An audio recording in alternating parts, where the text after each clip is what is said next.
Hare Krishna, everyone. Welcome back to the daily readings of Srila Prabhupada's books, right here in the live studios in Hereford, at the home of Chakradhari Prabhu and Rajalakshmi Devi Dasi, and their two beautiful children, Hari Priya and Gauranga Madhava. You can call him Gauranga or you can call him Madhava. It's okay. And this atmosphere is absolutely incredible. It's a perfectly pure atmosphere, and just see, it's like we're in a temple. The house is a temple. This is an example of how the Grahastas can live in a temple, because they made their house a temple. And we are privileged to stay here and get their association.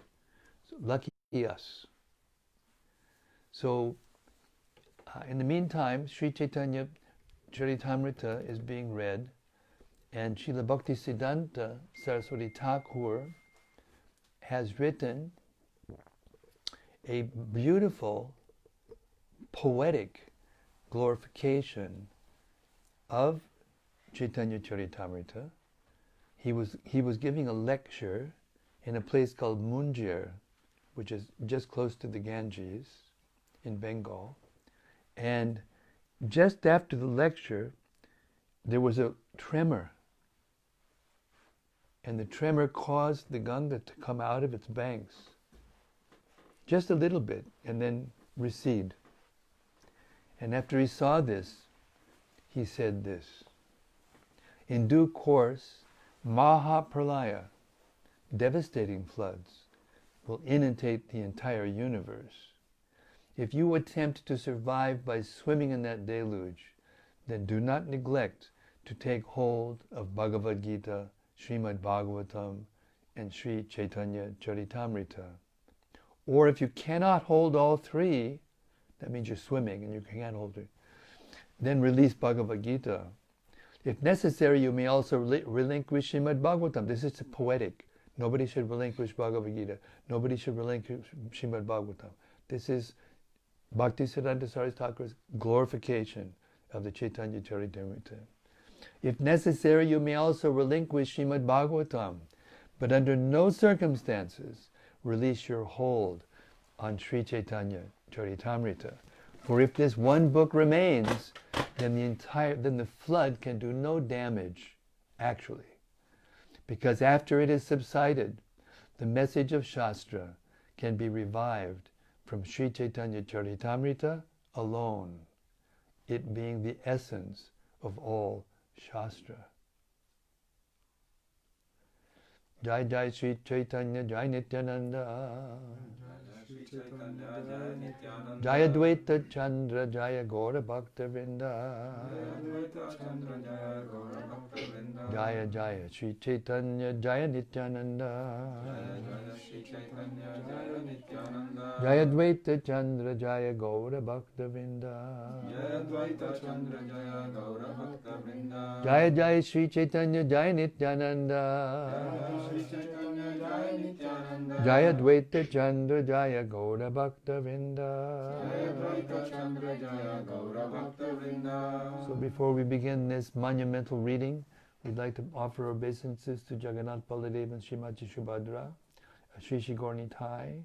I mean, there's so many deities here, I'm going to take the whole time just glorifying them all. Haridas Thakur is here, the 10 Das avatars are here, Krishna Balaram is here, Sitaram Lakshman Hanuman is here, and Srila Prabhupada's here, Radhanath Swami Maharaj is here. These are all disciples of Radhanath Swami Maharaj. And Chakradhari Prabhu, whose also name is Chandra Roy, Dr. Chandra Roy, is going to be my surgeon day after tomorrow. And he's going to give me a new lease on life by giving me one new hip. And then later on he's going to give me another new hip, and I'll be dancing through the streets. So he tells me. Okay. Lord Chaitanya has come back from South India. The devotees from Bengal have come for the first time. And They've gone through the whole festival season in Puri, having ecstatic kirtans, ecstatic pastimes. And now Lord Chaitanya has just finished glorifying each and every one of them as they are leaving to go back to Bengal. We're beginning with text 183, chapter 15, Madhya-lila, Caitanya-caritämrta. Gadadhar Pandit remained with Sri Chaitanya Mahaprabhu, and he was given a place to live at Yameshwar. Purport. Yameshwar is on the southwest side of the Jagannath temple. Gadadhar Pandit resided there, and there was a small garden and a sandy beach known as Yameshwara Tota. Text 84, 184 and 185. Sri Chaitanya Mahaprabhu remained at Jagannath Puri, Nilachala, with Paramananda Puri, Jagadananda, Sarup Damodar, Damodar Pandit, Govinda, and Kashishwar. It was Sri Chaitanya Mahaprabhu's daily practice to see Lord Jagannath in the morning.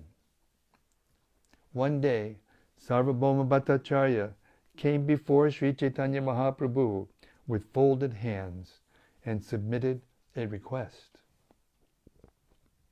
Since all the Vaishnavas had returned to Bengal, there was a good chance that the Lord would accept an invitation, because while they were there, they were all asking him to accept invitations to come to their homes for prasad.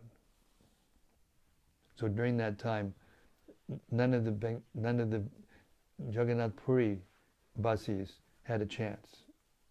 So now he's going to take advantage of this. 188. Särvabhauma Bhattäcärya said, "Please accept my invitation for lunch for 1 month." The Lord replied, "That is not possible, because it is against the religious principles of a sannyasi." 189. Särvabhauma then said, "Please accept the invitation for 20 days. But Sri Chaitanya Mahaprabhu replied, "It is not a religious principle of the renounced order." 190. When Särvabhauma requested Chaitanya Mahaprabhu to accept lunch for 15 days, the Lord said, "I shall accept your lunch at your place for 1 day only." 191. Särvabhauma Bhattäcärya then caught hold of the Lord's lotus feet and submissively begged, "Please accept lunch for at least 10 days.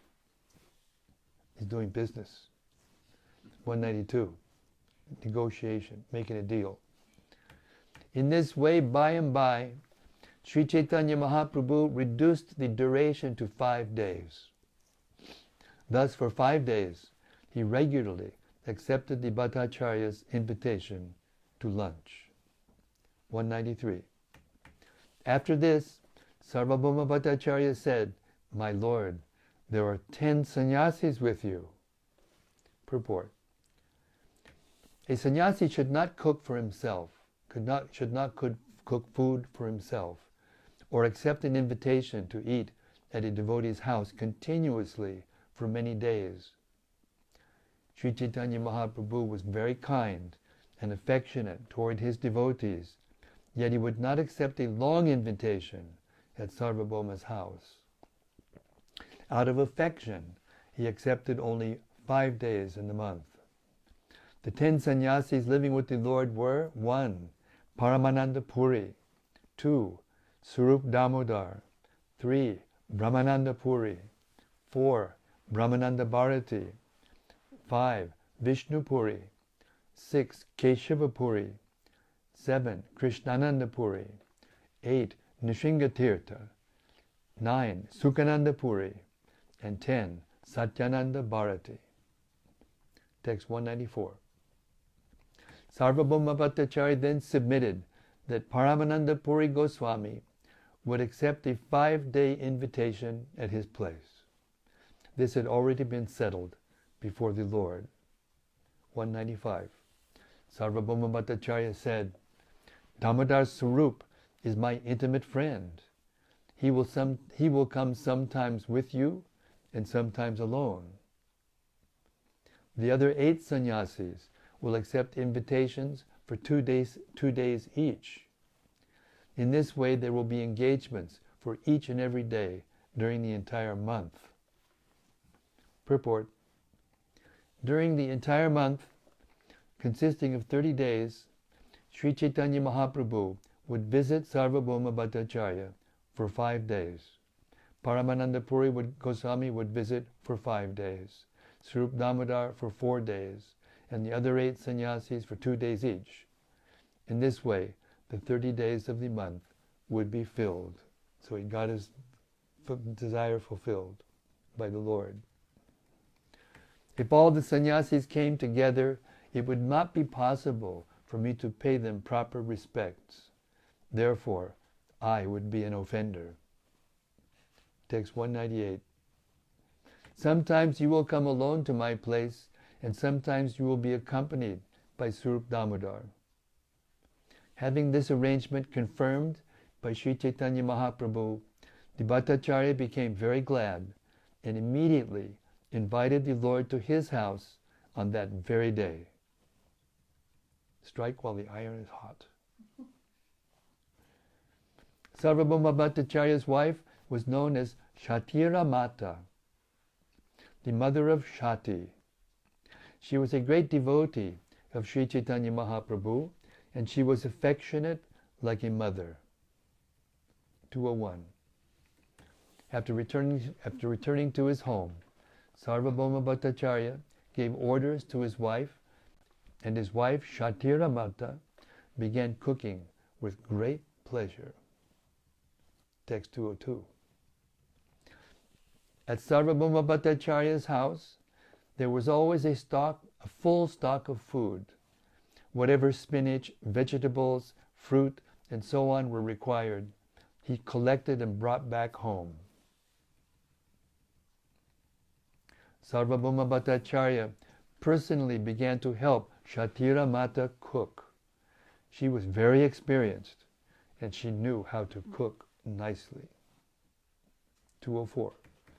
On the southern side of the kitchen were 2 rooms for offering food, and in one of them the food was offered to Shalagram Narayana. Purport. Among the followers of the Vedic way, the Shalagram Shila, the Vigraha of Narayana, is worshipped in the form of a stone wall. In India, every Brahmana still worships the Shalagram Shila in his home. The Vaishyas and Kshatriyas may also engage in this worship, but it is compulsory in the house of a Brahmana. Text 205. The other room was for Sri Chaitanya Mahaprabhu's lunch. The Lord's lunch room was very secluded, and it was newly constructed by the Bhattacharya. Text 206. The room was so constructed that there was only one door opening on the outside, which served as an entrance for Sri Chaitanya Mahaprabhu. There was another door attached to the kitchen, and it was through this door that the food was brought. Text 207. First, 3 manas of cooked rice, almost 6 pounds, was poured onto a big banana leaf. Purport. This is the beginning of a description of the food prepared for Sri Chaitanya Mahaprabhu. This description is given by Kaviraj Goswami, who, it is assumed, was an expert cook who knew both how to prepare and how to serve food. Text 208. Then the whole stack of rice was mixed with so much yellowish and fragrant clarified butter that it began to overflow the leaf. Sounds like somebody we know. Text 209. There were a number of pots made of the bark of banana trees and the leaves of the kea plant. These pots were filled with various cooked vegetables and placed on all sides of the leaf. Text 210. There were about 10 kinds of spinach, a soup called shukta, which was made with bitter neem leaves, a pungent preparation made with black pepper, a mild cake made of fried curd, and buttermilk mixed with small fried pieces of dal. Text 211. They were preparations of dugdatumbi, dugda kushmanda, vesara, lapra, mocha ganta, mocha bhaja, and other vegetables. Text 212. There were unlimited quantities of vriddha kushmanda badi, pula badi, fruits, and various roots. Text 213. Gauranga, you can start a restaurant. Other preparations included eggplant mixed with newly grown neem tree leaves, fried together, light badi, fried patola, and fried rounds of squash and pumpkin. Text 14. They're just getting started. There was a soup made of fried urad dal and mung dal, defeating nectar. There were also sweet chutney and 5 or 6 kinds of sour preparations, beginning with badamla. Text 215. There were badas made of mung dal, of urad dal, and of sweet bananas. And there were sweet rice cakes, coconut cakes, and various other cakes. Text 216. There were kanji bada, dugda chida, dugda kakla. No, dugda kaklaki, laklaki, and various cakes that I am unable to describe. 217. Sweet rice mixed with ghee was poured into an earthen pot and mixed with champakala, condensed milk, and mango. 218. Everyone's saliva, we have to get some kind of like dishes to pass around the saliva. It's coming all over the floor. 218. Other preparations included a very delicious churned yogurt and a variety of sandesh, sweetmeats. Indeed, all the various eatables available in Bengal and Orissa were prepared. 219. Thus the Bhattäcärya prepared a great variety of food and spread a fine cloth over a white wooden platform. Text 220. On 2 sides of the stack of food were pitchers filled with scented cold water. The flowers of the tulsi tree were placed atop the mound of rice. 221. Särvabhauma Bhattäcärya also included several types of food that had been offered to Lord Jagannath. These included sweet balls, known as amrita gutika, sweet rice, and cakes. All these were kept separate. Purport. Although the remnants of food left by Lord Jagannath were brought into the Bhattacharya's house, they were kept separate from the preparations he had made at his home. It sometimes happens that prasadam is mixed with a larger quantity of food and then distributed. But in this case, we find that Särvabhauma Bhattäcärya kept the Jagannath prasadam separate. He kept it aside particularly for the satisfaction of Sri Chaitanya Mahaprabhu. Text 222.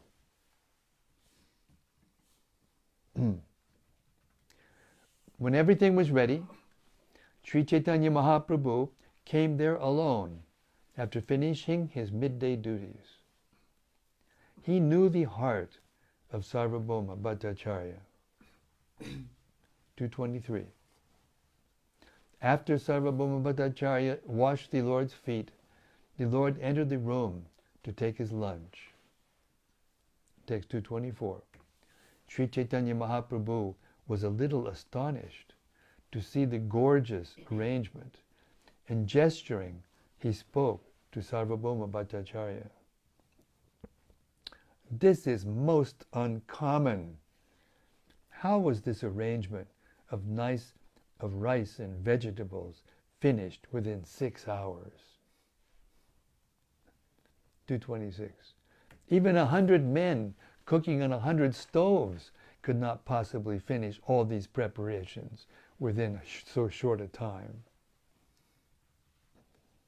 I hope the food has already been offered to Krishna, since I see there are tulsi flowers on it.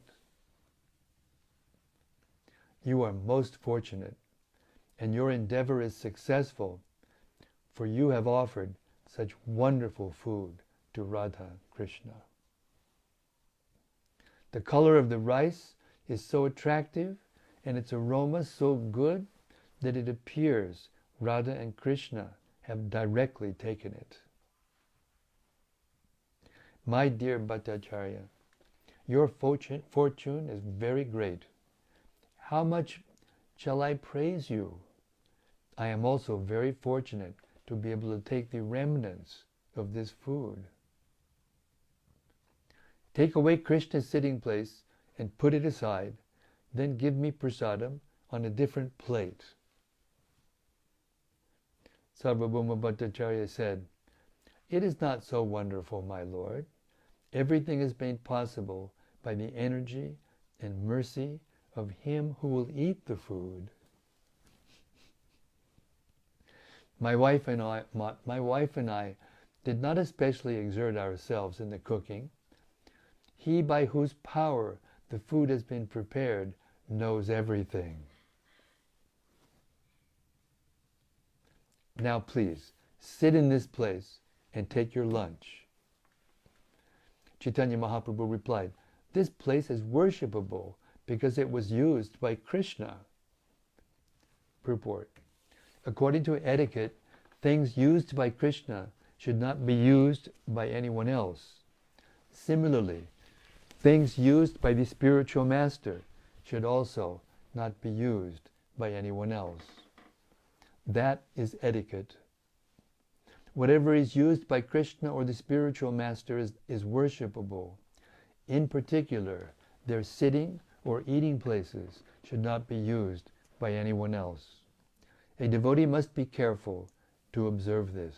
The Bhattacharya said, both the food and the sitting place are the Lord's mercy. If you can eat the remnants of the food, what is the offense in your sitting in this place? 236. Chaitanya Mahaprabhu then said, Yes, you have spoken correctly. The Shastras enjoin that the devotee can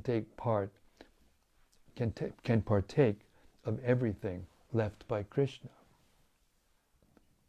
My dear Lord, the garlands, scented substances, garments, ornaments, and other such things that have been offered to you may later be used by your servants. By partaking of these things and eating the remnants of food you have left, we will be able to conquer the illusory energy. Purport. This is a quotation from Srimad Bhagavatam, 11.6.46. In the Hare Krishna movement, the chanting of the Hare Krishna Mahamantra, the dancing in ecstasy, and the eating of the remnants of food offered to the Lord are very, very important. One may be illiterate or incapable of understanding the philosophy, but if he partakes of these three items, he will certainly be liberated without delay.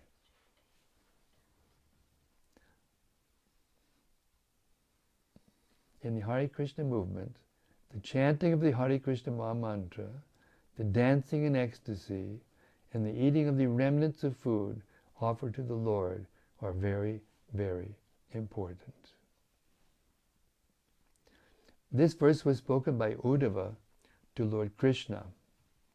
This was during the time when the Uddhava Gita was spoken. At that time there was some disturbance in Dwarka, and Lord Krishna decided to leave the material world and enter the spiritual world. Uddhava could understand the situation, and he talked with the Supreme Personality of Godhead. The verse quoted above is an excerpt from their conversation. Sri Krishna's pastimes in this material world are called Prasädam, manifested pastimes. And his pastimes in the spiritual world are called Aprasädam, unmanifested pastimes. By unmanifested we mean that they are not present before our eyes. It is not that Lord Krishna's pastimes are non-existent. They are going on exactly as the sun is shining perpetually. But when the sun is present before our eyes, we call it daytime, manifest. And when it is not present, we call it night, unmanifest. Those who are above the jurisdiction of night are always in the spiritual world. We'll repeat that again. Those who are above the jurisdiction of night are always in the spiritual world, where the Lord's pastimes are constantly manifest to them. As the Brahma Samhita 5:37 and 38 confirms, Ananda Chinmaya Rasa Pratibhabitabis Tabir Ye Eva Nijarupataya Kalabhihi Goloka Eva Nivasatya Kilatma Bhuto Govindam Adipurusham Tamaham Bhajami Premanjana Chudita Bhakti Vilochanena Santak Sadaiva Ridiyeshu Vilokayanti Yam Shama Sundaram Achinta Gunasarupam Govindam Adipurusham Tamaham Bhajami. I worship Govinda, the primeval Lord, who resides in his own realm, Goloka, with Radha, who resembles his own spiritual figure, and who embodies the ecstatic potency, Ladini. Their companions are her confidants, who embody extensions of her bodily form, and who are imbued and permeated with ever blissful spiritual rasa. I worship Govinda, the primeval Lord, who is Shyamasundar, Krishna himself, with inconceivable, innumerable attributes, whom the pure devotees see in their heart of hearts with the eyes of devotion tinged with the salve of love. Text 238. Sri Chaitanya Mahaprabhu then said, "There is so much food here that it is impossible to eat it all." The Bhattäcärya replied, "I know how much you can eat." 239. After all, at Jagannath Puri you eat 52 times a day, and each time you eat hundreds of buckets filled with prasadam. At Dwarka you keep 16,000 queens and 16,000 palaces. Also there are 18 mothers and numerous friends and relatives of the Yadu dynasty. In Vrindavan, you also have your father's elder brothers, your father's younger brothers, maternal uncles, husbands of your father's sisters, and many cowherd men. There are also cowherd boyfriends, and you eat twice a day, morning and evening, in the house of each and every one of them. Purport. In Dwarka, Lord Krishna had 18 mothers, Devaki, Rohini, and others. Besides these was his foster mother, Yashoda, in Vrindavan. Lord Krishna also had many uncles, as stated by Srila Rupa Goswami in his Brihad Sri Sri Radha Krishna Ganudash Dipika 32. Upanando Binandas Cha Pitrivyao Purvajao Pituhu. The elder brothers of Nanda Maharaj were Upananda and Abhinanda. Similarly, in the same verse, the names of the younger brothers of Nanda Maharaj are given. Prithivyav tu kaniyang shao, shatam sanandanandanao. Sananda and Nandana, Sananda and Nandana, also known as Sunanda and Pandava, were the younger brothers of Krishna's father, Nanda Maharaj. Sri Krishna's maternal uncles are also described in this book. In verse 46, Yashodhara Yashodeva, Sudevajas Tumatulaha. Yashodhara, Yashodadev, and Sudev were the maternal uncles of Krishna. Also mentioned in the Radha Krishna Ganodesh Deepika 38 are Krishna's uncles, who were the husbands of Nanda Maharaja's sisters. Mahanila, Shunilascha, Ramanao, Etayo Kramad. Mahanila and Sunila are the husbands of Krishna's aunts. Krishna's a big family. Eh? 242. Indeed, Särvabhauma Bhattäcärya continued, at the Govardhan Puja ceremony, you ate stacks of rice. In comparison to that, this small quantity is not even a morsel for you. You are the Supreme Personality of Godhead, whereas I am a most insignificant living being. Therefore, please accept a little quantity of food from my house. Purport. A sannyasi is expected to collect a little food from each and every householder. That is to say, he should take whatever he requires to eat. This system is called madhukari. The word madhukari comes from the word madhukara and means honey collecting bees. Bees collect a little honey from each flower, but all these small quantities of honey accumulate to become a beehive. Sannyasi should collect a little from each and every householder and should eat simply what is necessary to maintain the body. Being a sannyasi, Lord Chaitanya Mahaprabhu could collect a little food from the house of Särvabhauma Bhattäcärya, and this was the Bhattacharya's request. Compared to the food eaten by the Lord on other occasions, the Bhattacharya's feast was not even a morsel. This is what the Bhattacharya is pointing out to the Lord. Text 244. Hearing this, Sri Chaitanya Mahaprabhu smiled and sat down to eat. The Bhattacharya, with great pleasure, first offered him the Prasädam from the Jagannath temple. Text 245. At this time, the Bhattacharya's son-in-law, Amogha, the husband of his daughter Shati, arrived there. Although born in an aristocratic Brahmana family, Amogha was a great fault-finder and blasphemer. 246.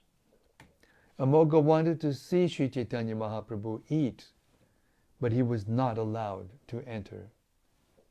Indeed, the Bhattacharya guarded the threshold of his house with a stick in his hand. 247. However, as soon as the Bhattacharya began distributing prasadam, he was a little inattentive. Amogha came in. Seeing the quantity of food, he began to blaspheme. This much food is sufficient to satisfy 10 or 12 men, but this sannyasi alone is eating so much. As soon as Amogha said this, Särvabhauma Bhattacharya turned his eyes upon him. Seeing the Bhattacharya's attitude, Amogha immediately left.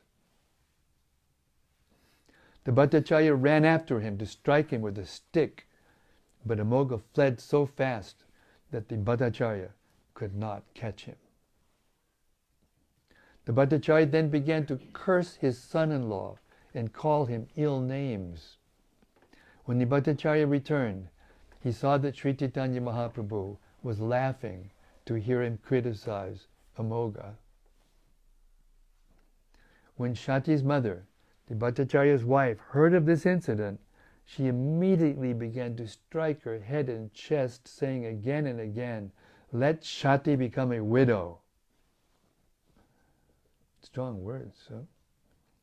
Seeing the lamentation of both husband and wife, Sri Chaitanya Mahaprabhu tried to pacify them. According to their desire, he ate the prasadam and was very satisfied. Text 254.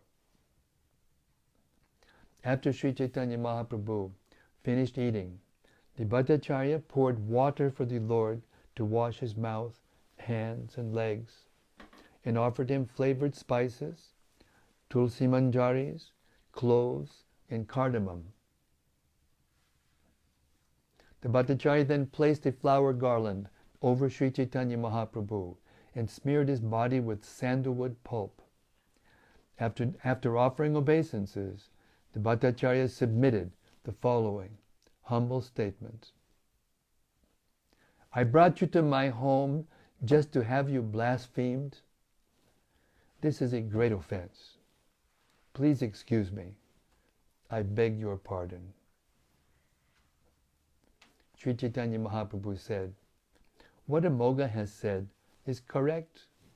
Therefore, it is not blasphemy. What is your offense?" After saying this, Sri Chaitanya Mahaprabhu left and returned to his residence. Särvabhauma Bhattacharya followed him. Falling down at the Lord's feet, Särvabhauma Bhattacharya said many things in self-reproach. The Lord then pacified him and sent him back to his home. After returning to his home, Särvabhauma Bhattacharya consulted with his wife, the mother of Shati. After personally condemning himself, he began to speak as follows. If the man who blasphemed Sri Chaitanya Mahaprabhu is killed, his sinful action may be atoned. Purport. The Hari Bhakti Vilas 310 to 312 cites the following quotation from the Skanda Purana concerning the blaspheming of a Vaishnava. Yo hi bhagavantam lokam upahasam nripotama karoti tasya nashyanti artha dharma yasha sutaha nindam kurvati ye mudha vaishnavanam mahatmanam patanti pitrivig sardham maha rauravasangite hanti nindati vaidveshti vaishnavan nadinandati krudyate yatino harsham darshane patanani shat. In a conversation between Markandeya and Bhagirath, it is said, "My dear king, one who derides an exalted devotee loses the results of his pious activities, his opulence, his reputation, and his sons. Vaishnavas are all great souls. Whoever blasphemes them falls down to the hell known as Maharaurava, accompanied by his forefathers. Whoever kills or blasphemes a Vaishnava, and whoever is envious of a Vaishnava, or angry with him, or whoever does not offer him obeisances, or feel joy upon seeing him, certainly falls into a hellish condition." Also, the Hari Bhakti Vilas 10.314 gives the following quotation from the Dwarka Mahatmya. Kadapartraish chipalyante tu tivrayar yamashashanaihi nindam kurvanti ye papa vaishnavanam mahatmanam.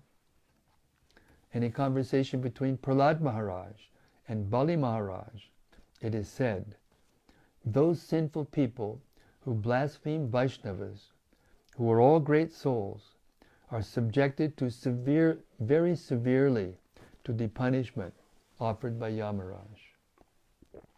In the Vedic literature we find the following statements concerning the blasphemy of Lord Krishna and his devotee. I'll skip the Sanskrit.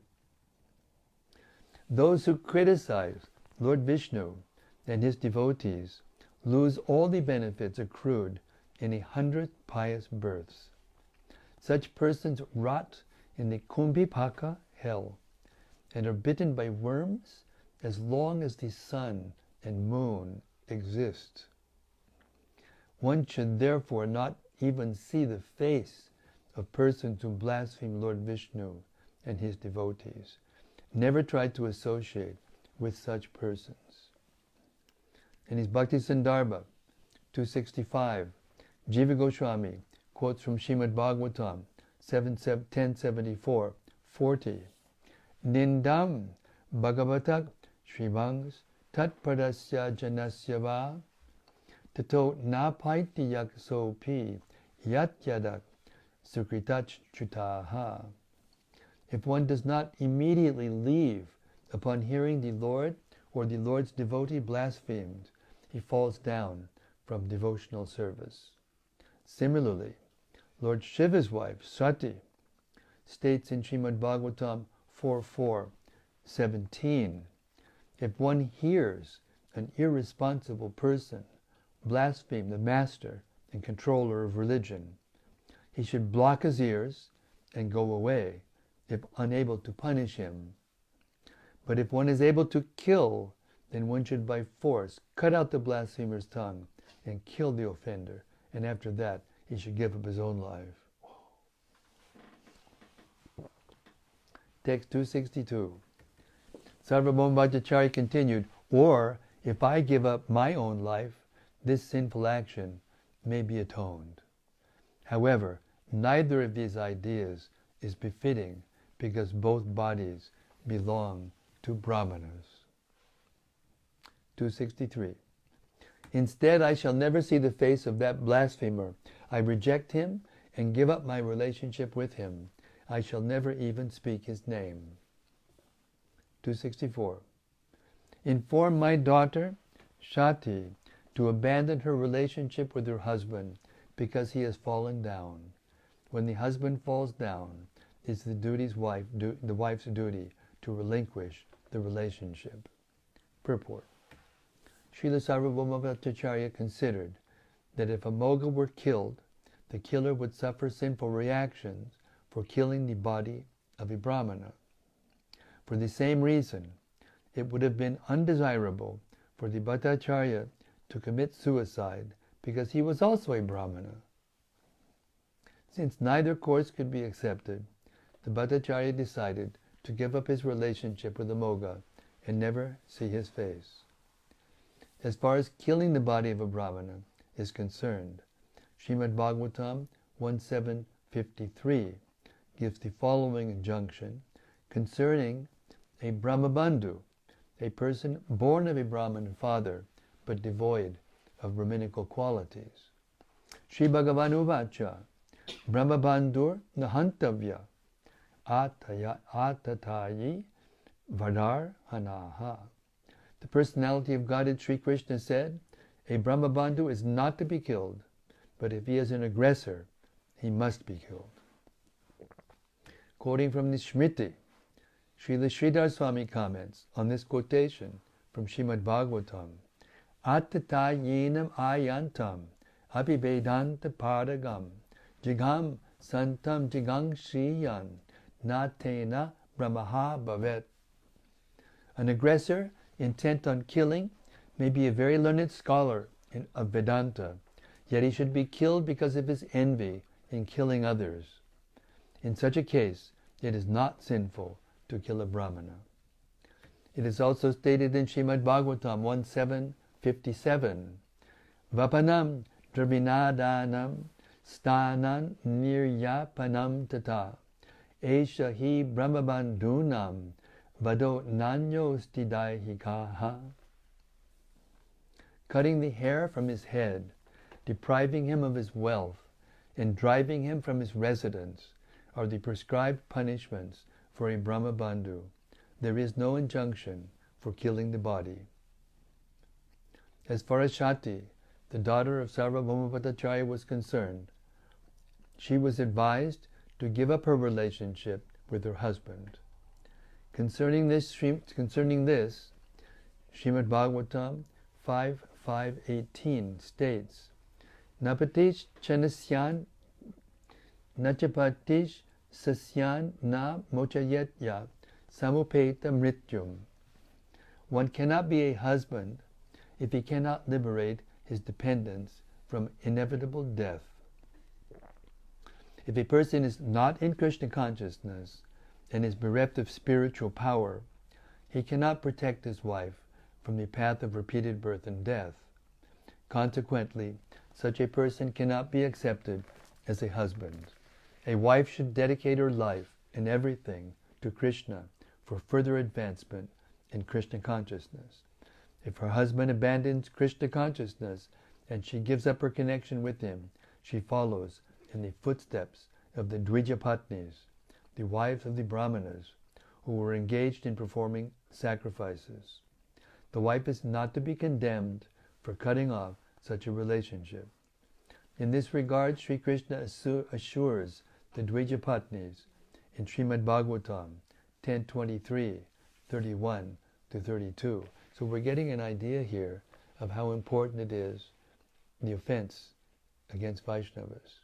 It's dealt with in so many places by so many shastras.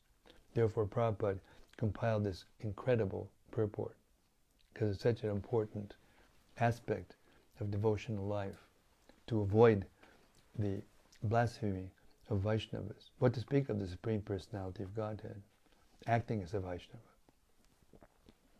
So in this regard, Sri Krishna assures the Dvijapatnis in Srimad Bhagavatam 10.23, 31 and 32, My dear Dvijapatnis, rest assured that your husbands will not neglect you on your return, nor will your brothers, sons, or fathers refuse to accept you.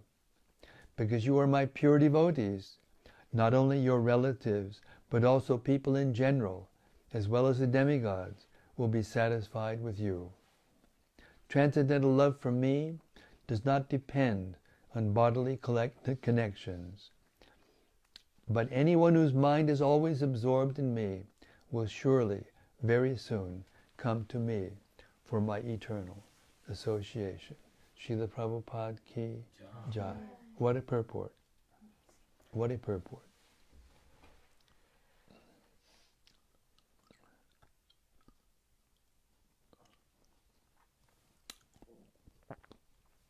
Text 265. When a husband is fallen, one's relationship with him must be given up. This is a quotation from the Smriti Shastra.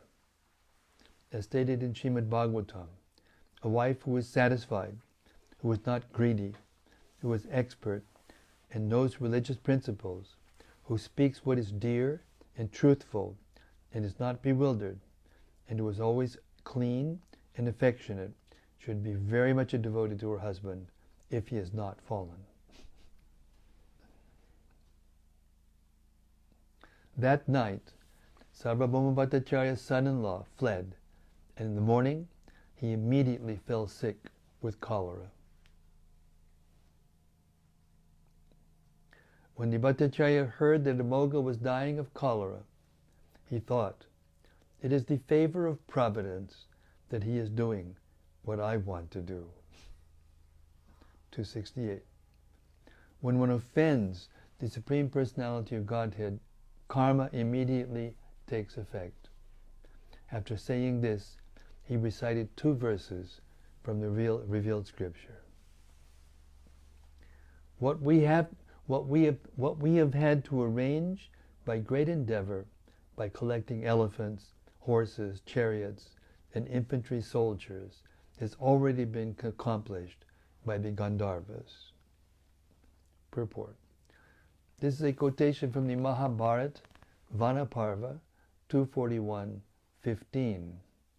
Bhimasena made this statement when all the Pandavas were living in exile in the forest.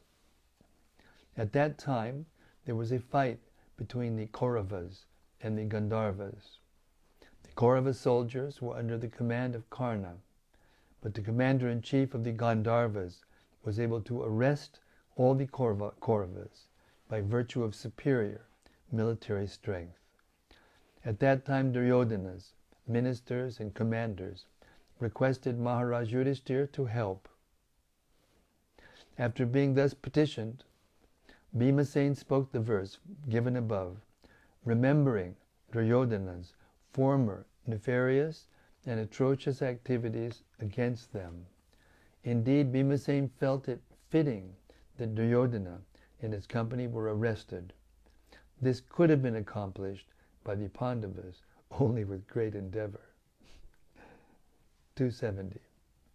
When a person mistreats great souls, his lifespan, opulence, reputation, religion, possessions, and good fortune are all destroyed. Purport. This statement, Srimad Bhagavatam 10.4.46, was made by Shukadev Goswami to Maharaj Parikshit. This quotation concerns the attempted killing of Krishna's sister, Yogamaya, who appeared before Krishna's birth as the daughter of Mother Yashoda. This daughter, Yogamaya, and Krishna were born simultaneously, and Vasudeva replaced Yogamaya with Krishna and took Yogamaya away. When she was brought to Mathura and Kamsa attempted to kill her, Yogamaya slipped out of his hands. She could not be killed. She then informed Kamsa about the birth of his enemy, Krishna, and being thus baffled, Kamsa consulted his associates, who were all demons. When this big conspiracy was taking place, this verse was spoken by Shukadev Goswami. He points out that a demon can lose everything because of his nefarious activities. The word Madhya-lila, meaning envy of Lord Vishnu and his devotees, is significant in this verse. The word Mahat indicates a great personality, a devotee, or the Supreme Personality of Godhead Himself. Being always engaged in the Lord's service, the devotees themselves are as great as the Supreme Personality of Godhead. The word Mahat is also explained by Lord Krishna in the Bhagavad Gita 9.13. Mahatmanas tumam partha daivim prakritim ashritaha bhajantyananda manaso gyatva bhutadamavyayam. O son of Pritha, those who are not deluded, the great souls are under the protection of the divine nature. They are fully engaged in devotional service because they know me as the Supreme Personality of Godhead, original and inexhaustible. Being envious of the Lord and His devotees is not at all auspicious for a demon. By such envy, a demon loses everything considered beneficial. So we'll stop our reading there for tonight. Hare Krishna. Now we have our special time, which will be a short time tonight because it's getting late already. But our trustee, Abhaya Das Brahmachari, has a open mic, which anyone out there in cyberspace, if they want, can give reflections or discussion or ask a question or whatever. Hare Krishna. Srila Prabhupada ki jai. You see the effect of reading Prabhupada's books out loud for extended time. It's so wonderful, and all our questions are answered. Is it not?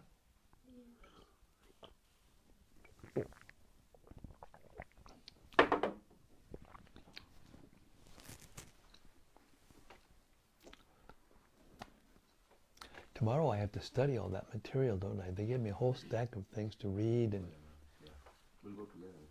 can we? Yeah. Oh, fantastic. Did you research that stuff that they want me to? I did not. We have to decide, because I should do that tomorrow if it's okay. Yeah, I'll do that tonight. Yeah.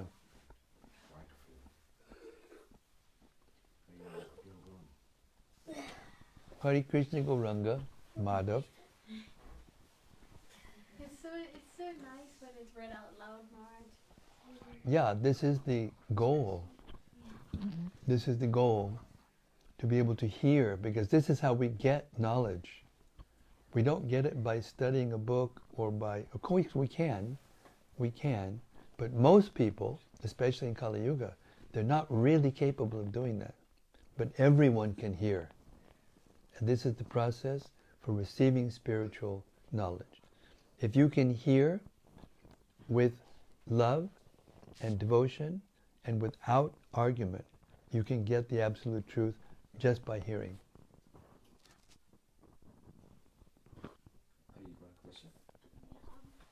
I was gonna, Maharaj. This is Hari Priya, the daughter of this family.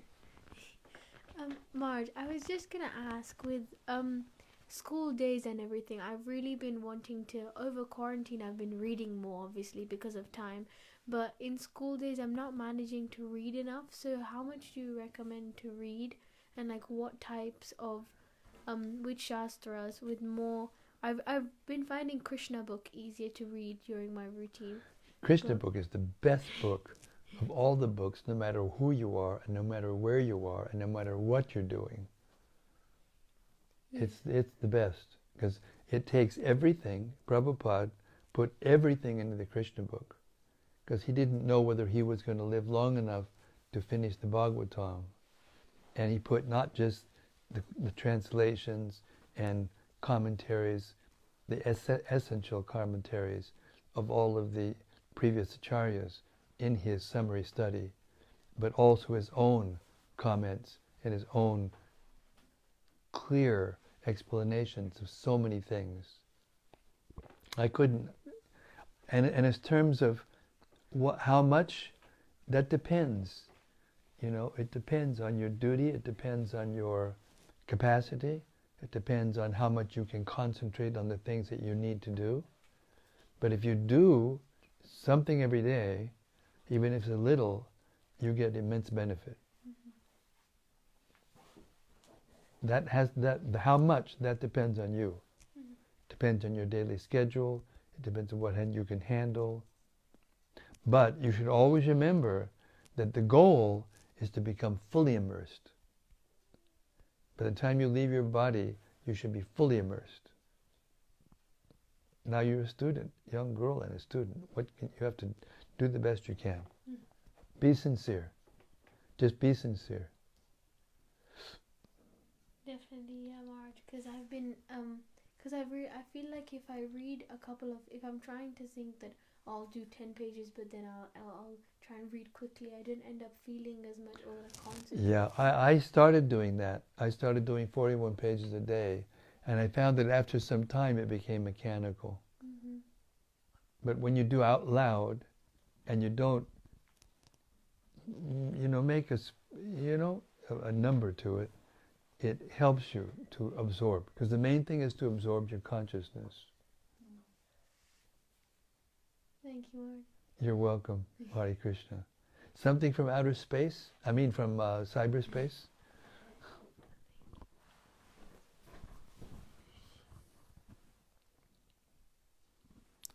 Brian Phillips says he's loving the altar. Hare Krishna. Brian, he loves the altar. Yeah, see? This shows you what's possible.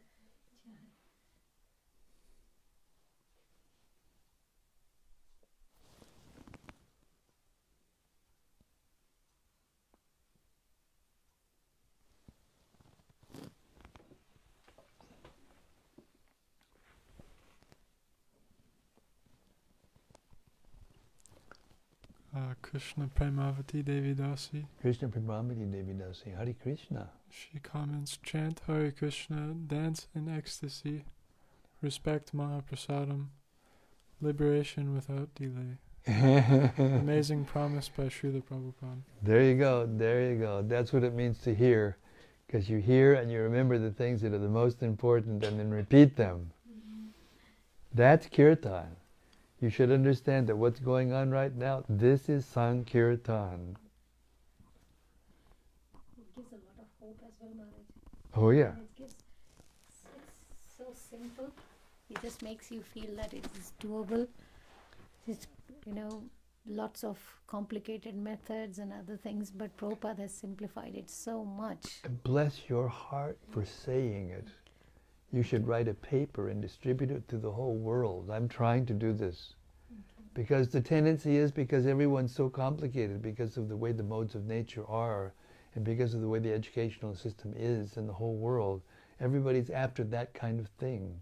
But Krishna consciousness is not, it's simple. It's simple, it's clear. It's not complex, it's not difficult. We make it difficult because of all the complications that are there in our brains and our hearts. But if you just hear, Särvabhauma Manu was the first king of the universe. And he had you think you have duties? This person he was managing the whole human race all over the universe. And yet he took out time every day to hear the Bhagavatam out loud, and he went back to Godhead.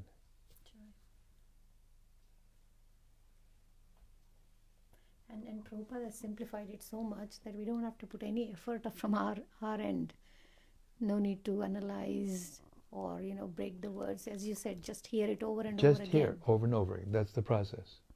He says it many times in his purports and in his lectures and in his teachings.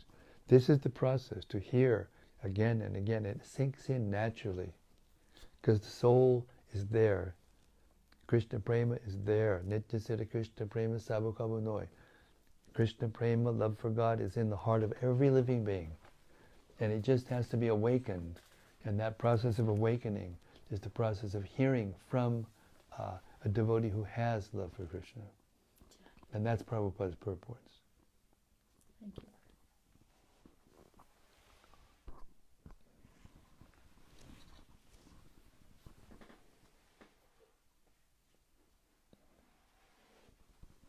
Krishna Premavati Devidasi also comments, heavy statements about killing offenders. Yeah, very heavy.